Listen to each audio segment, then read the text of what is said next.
Hello दोस्तों, नमस्कार। स्वागत है आप सभी को अपने YouTube चैनल लक्ष्य विद्यापीठ पर। आज मैं आप लोग के लिए फिर से 3 सितंबर 2020 का करंट अफेयर, जो कि पहले पार्ट में आप लोग को कवर नहीं हो पाया था, तो 3 सितंबर 2020 का मैं सेकेंड पार्ट लेके आया हूं आप लोग के बीच। तो आप लोग मेरे चैनल पर बने रहिएगा और अपने चैनल को सब्सक्राइब आप लोग ज़रूर कर दीजिएगा। तो चलिए हम आगे बढ़ते हैं और इसका सेकेंड पार्ट का 3 सितंबर 2020 के सेकेंड पार्ट का पहला क्वेश्चन है कि भारत का पहला खिलौना विनिर्माण क्लस्टर सेटअप कहाँ होगा। तो इसका उत्तर हम लोग जानते हैं, इसका उत्तर होगा कर्नाटक में। तो थोड़ा विस्तार से समझ लेते हैं हम लोग। तो भारत का पहला खिलौना विनिर्माण क्लस्टर स्थापित कर्नाटक में होगा। विश्व बाजार में अभी खिलौने का बाजार करीबन 108 बिलियन डॉलर का है और इसका ग्रोथ रेट 4.6% सालाना है। तो आप लोग देख लीजिएगा। हम लोग बढ़ते हैं अब अगले प्रश्न की ओर। अगला प्रश्न है, हिंदुस्तान शिपयार्ड लिमिटेड के नए अध्यक्ष और एमडी के रूप में किसे नियुक्त किया गया है। तो आइए हम लोग बढ़ते हैं इनके उत्तर की ओर। तो इनका उत्तर होगा हेमंत खत्री। हेमंत खत्री इसका उत्तर होगा। तो आइए थोड़ा विस्तार से समझ लेते हैं हम लोग। हिंदुस्तान शिपयार्ड लिमिटेड के नए अध्यक्ष और एमडी के रूप में हेमंत खत्री को नियुक्त किया गया है। हेमंत खत्री जो है वो एलवी शरत बाबू के जगह जो है सो जगह लेगा। हिंदुस्तान शिपयार्ड लिमिटेड की स्थापना 22 जून 1941 को हुई। इसका मुख्यालय विशाखापत्तनम यानी जो आंध्र प्रदेश में है वहाँ पे है इसका मुख्यालय। तो हम लोग बढ़ते हैं अब अगले प्रश्न की ओर। अगला प्रश्न है, सीबीडीटी के अध्यक्ष का कार्यकाल 6 महीने बढ़ाया गया है, उसका नाम बताइए। तो उसका नाम होगा दोस्तों प्रमोद चंद्र मोदी। तो आइए थोड़ा विस्तार से समझ लेते हैं प्रमोद चंद्र मोदी के बारे में। तो सीबीडीटी के अध्यक्ष प्रमोद चंद्र मोदी का कार्यकाल 6 महीने बढ़ाया गया है। केंद्रीय प्रत्यक्ष कर बोर्ड का मुख्यालय जो है सो नई दिल्ली है। तो देख लीजिएगा आप लोग, ये प्रमोद चंद्र मोदी के बारे में है। अगला प्रश्न है आप लोग के स्क्रीन पर कि 2021 में पहले एवर साइकिलिंग शिखर सम्मेलन की मेजबानी कौन करेगा। बहुत ही ज़्यादा इम्पोर्टेंट है ये भी। तो इसका उत्तर होगा साइकिलिंग फेडरेशन ऑफ इंडिया। तो आइए थोड़ा विस्तार से समझ लेते हैं इनके बारे में हम लोग भी। तो 2021 में पहले एवर साइकिलिंग शिखर सम्मेलन की मेजबानी साइकिलिंग फेडरेशन ऑफ इंडिया करेगा।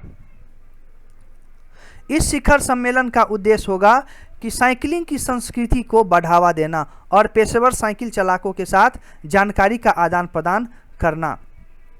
साइकिलिंग फेडरेशन ऑफ इंडिया की स्थापना जो है वो 1946 में हुई। अगला प्रश्न है आप लोग के स्क्रीन पर कि लिटिल लव बुक के बिग थॉट के लेखक कौन है। तो इसका उत्तर होगा दोस्तों करण जौहर। वही करण जौहर जो एक निर्माता भी हैं। तो लिटिल लव जो है उसका जो है सो लेखक है करण जौहर, और करण जौहर जो है वो फिल्म के निर्माता भी हैं।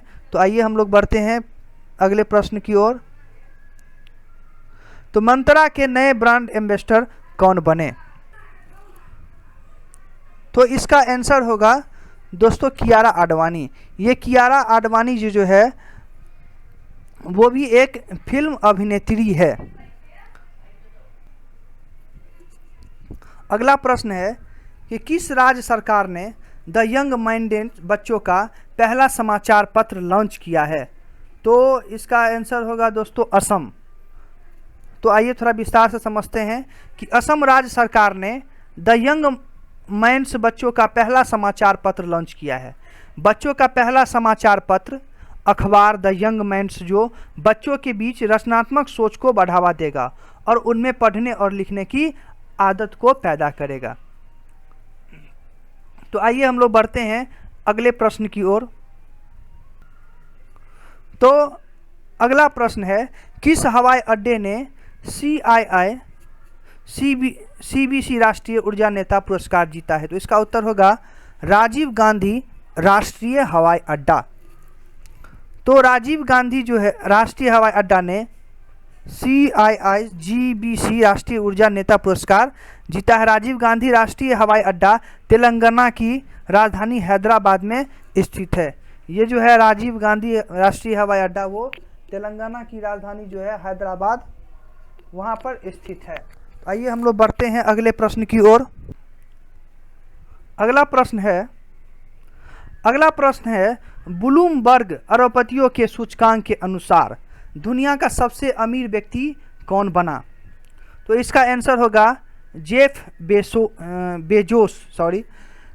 तो ब्लूमबर्ग अरबपतियों के जो सूचकांक के अनुसार जो है दुनिया का सबसे अमीर व्यक्ति जो है वो जेफ बेजोस हैं। पहले स्थान पर जेफ बेजोस और दूसरे स्थान पर बिल गेट्स और तीसरे स्थान पर एलोन मस्क हैं। तो भारत के मुकेश अंबानी जो हैं वो 8वें स्थान पर पहुंच गए हैं।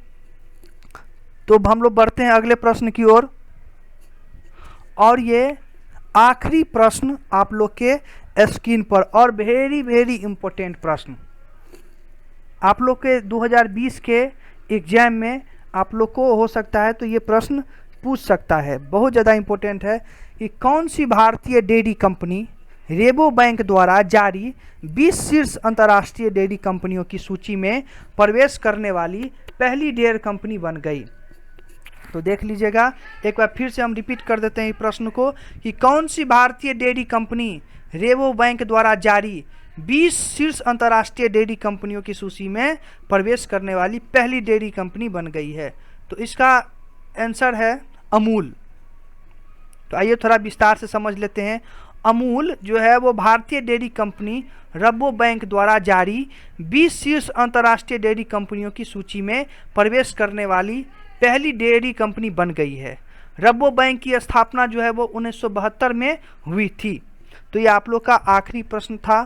तो आप लोग जो है सो ऐसे ही मेरे चैनल पे आप लोग बने रहिए और मेरा जो ये वीडियो है आप लोग शेयर करते रहिए, लाइक करते रहिए और अपने कुछ दोस्तों के पास भी भेजिए और उनको भी बोलिए कि सब्सक्राइब करें ताकि मैं जो भी वीडियो अपलोड करूँगा करंट अफेयर जीके का तो वो सबसे पहले आप लोग के पास पहुँचे। तो बस मेरे चैनल को आप लोग ऐसे ही देखते रहिए। धन्यवाद।